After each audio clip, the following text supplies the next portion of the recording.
In this one, I'll show you how to paint a sky with some realistic clouds that's so easy to do and so simple that anyone can paint it right now. And I made this one just for beginners, so there's no drawing, erasing, or grids needed. And at the end of this one, you'll be able to paint a sky that has a photorealistic look to it that you can paint on anything you like. So the first thing up is the color mixture, and to keep it simple, I'm only using 2 colors for this whole painting. I'll be using the color white, which is an opaque color, and along with that, I'll also be using a blue. This one is called cobalt blue, which is a transparent color. The paint that I'm using here is made by Createx Illustration Colors, but you could use any brand of paint that you'd like. We're going to be mixing a semi-opaque color, and we're not going to be erasing into the paint, so you don't need a special one for this. Anything you have will work just fine. I have a small 2-ounce plastic cup here, and to that I'm adding a good amount of this white paint. I'm not measuring it, I'm just doing this by eye. I probably added around 1/4 ounce. Just a bonus tip here, if you notice on the right, some of the dried white paint fell off the top of the cap.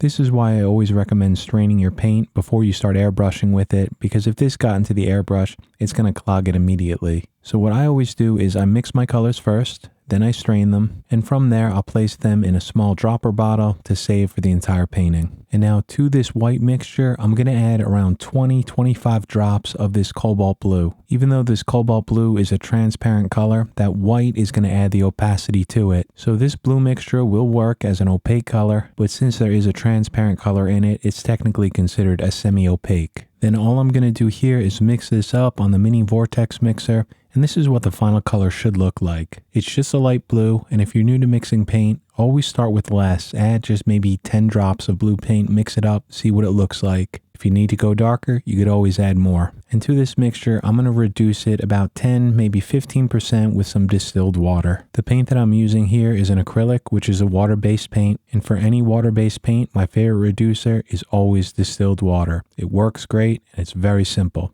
This paint actually sprays amazing without reducer. You could spray it right out of the bottle, but just to avoid any sort of graininess or speckles in the paint, a small amount of distilled water helps a lot. But now that the paint is mixed up and the distilled water is added as a reducer, I could use a small funnel to add it to one of these dropper bottles, and this way I can store it for as long as I'd like. It's not going to have a shelf life if I use an alcohol-based reducer. And I'd always recommend getting into the habit of mixing your paint outside of the airbrush. Do it in some small cups or some small dropper bottles. That way you can mix the exact color you want every time and store it. It also helps to keep your airbrush a lot cleaner because you're only adding the amount of paint that you need. The first thing that I like to do with any landscape is always add in the horizon line, which separates the sky from the ground. It's very important that the horizon line is horizontal, meaning that it's parallel with the top and the bottom of the canvas. Even if it's off at a slight angle, it's going to make the painting look strange. So you want to make sure that you get this line straight.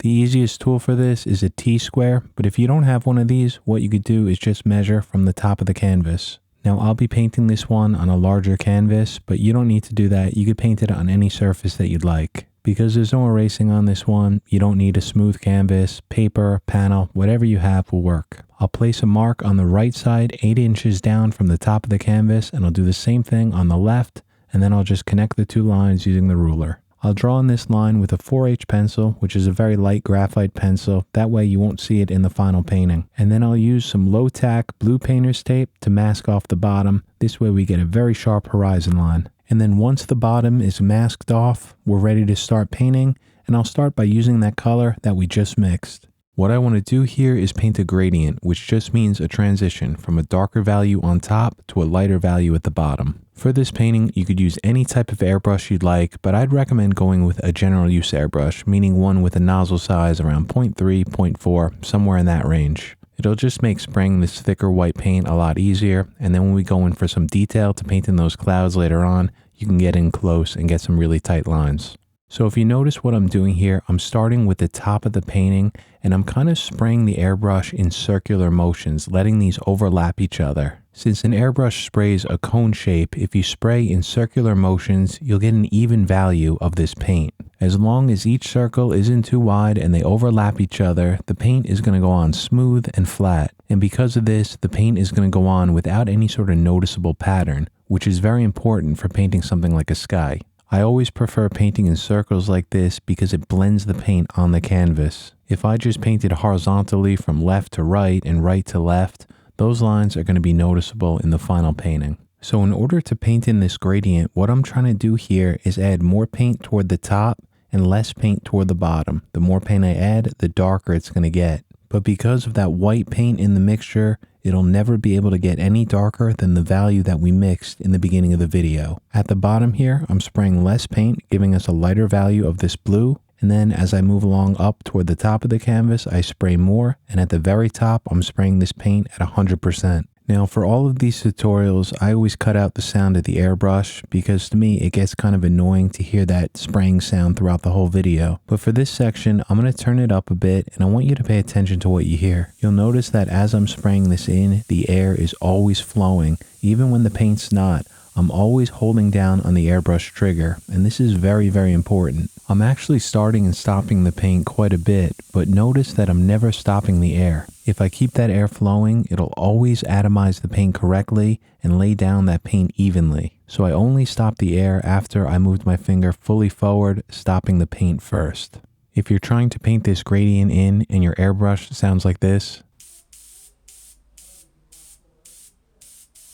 that just means that you're starting and stopping the air rather than starting and stopping the paint. A double action airbrush is designed to continually spray air while you start and stop the paint. That's why it's such an incredible tool to paint with. As long as that air is always flowing, it'll atomize the paint correctly. And I have a whole video on this, which I'll link up above. And as an added bonus, if you're continually spraying air, it also helps dry the paint on the canvas while you're painting. So just try the best you can to always keep that air flowing. As I'm painting this in, I'm also trying to keep my airbrush at the same distance the entire time. I would say that I'm holding the airbrush around 6 to 8 inches away from the canvas. This way it's giving me a pretty wide spray pattern. And that wider spray pattern is just going to help to blend that paint as it hits the canvas. So at this point, I have that subtle gradient in, but I want to come around with my airbrush and spray in some areas that may look a little bit too light, just to try to even out this gradient. You can see at this point that it's definitely a little bit darker on top and lighter on the bottom, but we're going to add to that. We're going to add some more contrast. The first way I'll go about this is just by adding more layers of paint. I'll continually spray that paint, making sure that as I move along to the top of the painting up here, that I'm spraying at 100%, getting full coverage. And the other way to add some contrast is switch over to the color white and start spraying this in along the bottom. This white is right out of the bottle and I reduced it about 10, maybe 15% with distilled water. So I'm starting by spraying in this white paint at the bottom, and because it's an opaque color, it's going to lighten up that blue. I want to make sure that I get this white paint on pretty evenly, so I'm holding it back a little bit farther from the canvas, maybe about 10 inches here. And just like before, I'm doing the same motion, just painting this in small circular motions overlapping each other. But instead of starting from the top, I'm starting from the bottom here and then working my way up. And just like before, I'm taking advantage of that double action trigger. So that air is always flowing. I'm controlling the paint by how far back I pull on the trigger. If I want to stop paint, the trigger goes all the way forward first before I release the air. And in painting, this technique is called a scumbo. It's the opposite of a glaze. With a glaze, you spray a transparent color over an existing color to darken it. And with a scumbo, like what we're doing here, you spray a lighter opaque color over an existing color to lighten it. A scumbo like this not only lightens an area, but it dulls it and adds some of that blue shift that we see in airbrush painting. Now that blue-gray shift isn't going to affect us here at all. It's barely noticeable since we're painting a blue color anyway. And with this white in my airbrush, I'll just kind of work my way up to around halfway up on the painting. I don't want to spray it up on top unless I notice any areas that are a bit too dark up there and I need to lighten them. So this white paint is not only used to add in a gradient, but you could also clean up some areas. If anything's too dark, you could spray this over the top to clean them up. Before we move on to painting the clouds, when you're painting in a large area like this and you're spraying a lot of paint, you'll notice that there's going to be a lot of overspray in your studio, meaning that there's particles of the paint in the air. So what I always recommend and what I like to use is a paint respirator. I'll have links down below to the 3M particle respirators that I like to use. But depending on what paint you use, you should always reach out to the paint manufacturer and ask them what they recommend. So at this point, we're about 10 minutes into this video, and all this painting here is in real time, so I'm not speeding through any of it, and we were able to finish the first part by painting in that gradient from dark to light. If I move the camera, this is what the first part of the painting looks like straight on. You can see that it's a very even value of paint. And of course, we have that subtle gradient with no clear lines of where one value starts and one value ends. It all blends evenly. Now, I'm making this painting up as I go along, so there's no reference photo, but a very important part of painting is learning to observe, paying attention to what you see. So next time you go outside on any clear day, look at the sky. You'll notice that it's always darker on top as you look up, and then as you look down closer to the horizon, it's going to get lighter and a bit softer. I've must have painted thousands of different skies in my life, so I'm used to seeing this, but when you're just starting out, you'll start to notice a lot of things that you may have not noticed before. The sky having a natural gradient from a darker to a lighter blue is a pretty simple one, and it's pretty obvious. I'm sure most of you are aware of this, but it's still very interesting because it makes you start to think, well, why is that? Why does the sky get lighter on the horizon? And it has to do with something called Rayleigh scattering, where the electromagnetic wave, meaning that the light from the sun is scattered in different directions from the gases in the atmosphere, like nitrogen and oxygen. The wavelengths of blue and violet are scattered the most, and since our eyes are very sensitive to seeing that color blue, we see the sky as blue. And then when you look down at the horizon, that light has to travel through more molecules and particles in the atmosphere, which means that the light is scattered in more directions, meaning more wavelengths, so we see it as a whiter color, making that blue look lighter and paler. Do you need to know that in order to paint the sky? Of course not, but it's interesting. And this gets to one of the enjoyable things about painting, seeing the world a bit differently than before, noticing things about the natural world that you hadn't before, and then learning about them. And it doesn't matter what you're painting, it could be anything. As long as you're paying attention to it and looking at it, you're going to learn something new. I guarantee it. So let's move on to the second part of this painting, where we'll be painting in the clouds on top of that gradient. In my airbrush right now, I have the color white, which we know is an opaque color, so I'll spray that right over the top. As I'm painting in these clouds, I'm thinking about the light source. I'm thinking that the sun is going to be somewhere above them. So if the sun is going to be somewhere above the clouds, that means the brighter part or the highlight of the cloud is going to be the upper part of it, and the lower part of each cloud is going to be darker into a shadow. So as I'm painting in these clouds, I'm always thinking about that. I'm starting on the top of each one, spraying more paint. And of course, if I spray more white paint, that's going to make it lighter. And the really cool thing about doing this is that the airbrush is going to do so much of the work for you. It's really going to paint in the clouds. You're just going to have to guide it. So on the left side here, let me paint in a smaller cloud, adding in kind of a random shape that just kind of curves up toward the top. And just like before, I'm adding in the paint in small circular motions, letting them overlap. I'm spraying more paint toward the top of this cloud, making it lighter. And then as I move down to the lower part of it, I just spray less. And it just kind of blends into that background so it looks seamless. And because the airbrush is atomizing the paint, there's no blending required. The airbrush blends it all for you.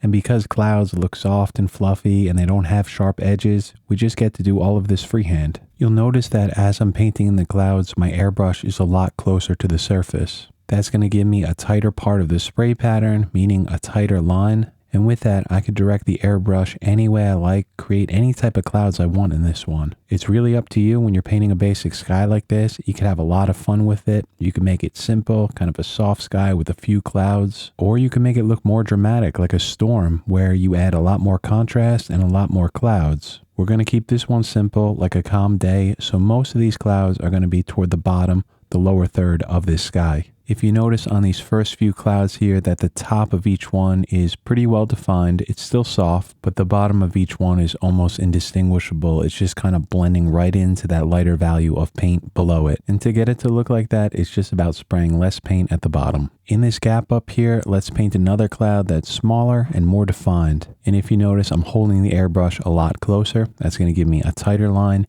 And I'm still doing it the same way, small circular motions. You'll see my hand that I'm kind of like jiggling the airbrush. Now the bottom of these clouds are a little bit more defined, so I want to fix that. I want to soften the bottom. So I'll add another cloud just below it, making this one softer, holding the airbrush a little bit farther back from the canvas, and just dusting that white paint on there. This way I could blend that transition of that first cloud into the second cloud below it, giving a much smoother gradient. And when you're painting clouds, you can't be scared or nervous about overlapping them. They appear completely randomly in the sky, and some clouds will be blocking ones behind them. The most common mistake for beginners when painting a sky is lining up the clouds orderly, meaning like one next to another. While in nature, they're a lot more random and scattered throughout the sky. So I opened up Photoshop to paint a little demo about what I'm talking about. I added in a gradient just like we did in the real painting, with a darker blue on top to lighter at the bottom. And here I'm painting in some clouds that are spaced evenly and have a similar size. And these end up just looking very fake, and they look flat like a cartoon.